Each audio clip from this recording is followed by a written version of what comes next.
Hello, this is the Learning Teaching Interaction for lessons 3 through 5. I'll start by saying that I'm Tashara Carnahan, and I'll start my outline.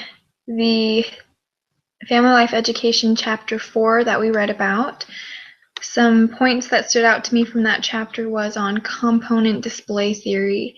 Some of the points that were mentioned was the EEG, or give an example or story that supports the principle that you are teaching. And I related this to my workshop in giving a personal story about how pornography harms families. I'll be doing a workshop on that. And then also the idea that audience members remember more through stories because we learn through stories. In my Family 460 class, Child and Family Advocacy, we read an article on how the science behind how people think in stories, and that we all tell stories without even thinking about it because that's how we learn and that's how we teach. And so if we implement stories into our workshops, it's going to be a lot more effective.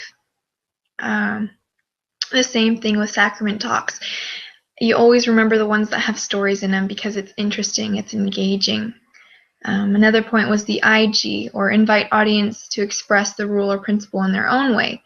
I thought that this kind of related to what the apostles tell us now, how we need to act instead of being acted upon. It allows growth. It allows us to become instead of being stagnant. I can use this in the workshop I'm doing to allow the audience to set goals, and it also helps evaluate how well the audience is learning. So if we are having the audience express the principles or the rules that we're teaching them, and they're expressing them in the right way, we can assess the audience that way and how well they are learning and listening to what is being taught. The other one that I thought was the EG, tell a rule or principle, how it's a good way to start off the presentation but not the only way. And so for my workshop, I can start by saying how common pornography is, how it can be harmful for families, and then instead of just starting with that, I could also start with a hook to bring the audience in, which is probably going to be more effective because stories connect with people more than stats do. And then another point from chapter 4 was activating existing knowledge. So ask the audience members what they've done to recognize efforts that worked or didn't work for the problem. So I can ask, have you tried to implement any resources to help the addiction? If you have, what were they? Did they work? What are some reasons as to why those efforts did work or didn't work? And then the first section, the teaching the gospel from pages 11 to 15 was the idea that teaching with the Spirit is when the Holy Ghost is performing his role or functions with the teacher, student, or both.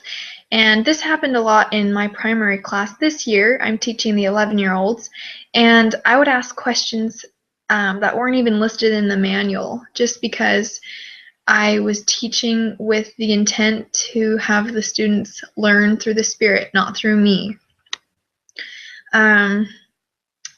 Another one is to love, respect, and trust students, and that's a way to have the Spirit teach in the classroom. So I need to make sure that the workshop is a loving and understanding environment instead of a hostile one, especially since it's a touchy subject as pornography.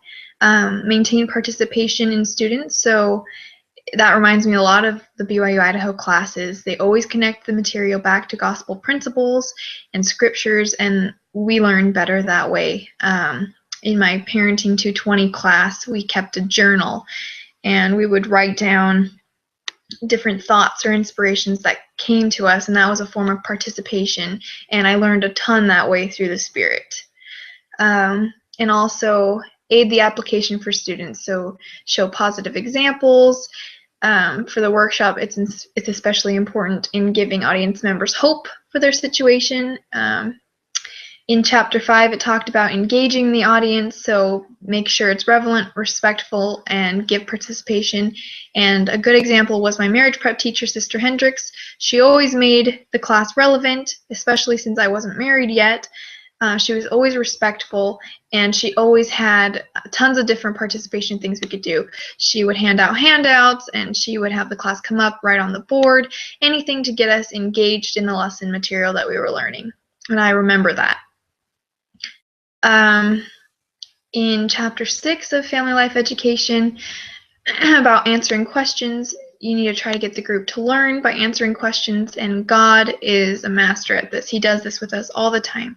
He teaches us through asking questions and us pondering on them, the same thing he did with Adam in the Garden of Eden when he asked Adam, "Where are you?"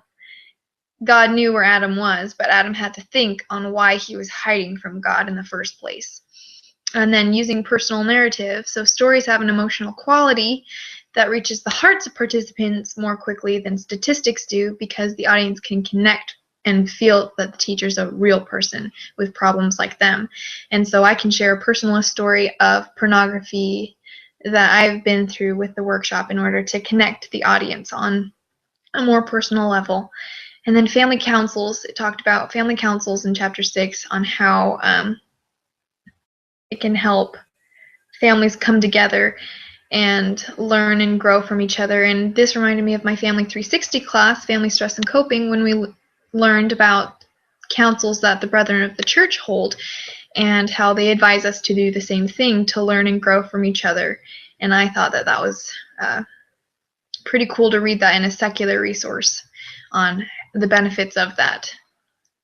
And then videos, it should aid in accomplishing objectives, not just fill time. A lot of my seminary teachers would use videos just to fill time instead of actually teaching and engaging the audience. Yes, the videos sometimes were applicable and sometimes they added to the effect of the lesson, but other times it would just fill up the whole hour time and at the end just conclude with their testimony, and there was no discussion ever that we had, and those were the days that most people fell asleep.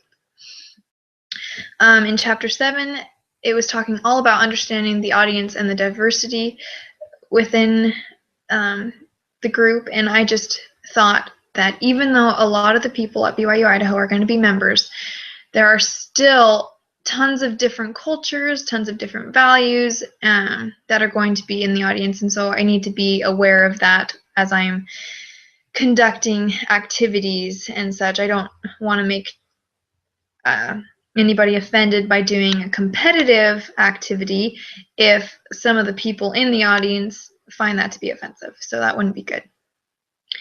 And that's the end of my time, and that's my outline.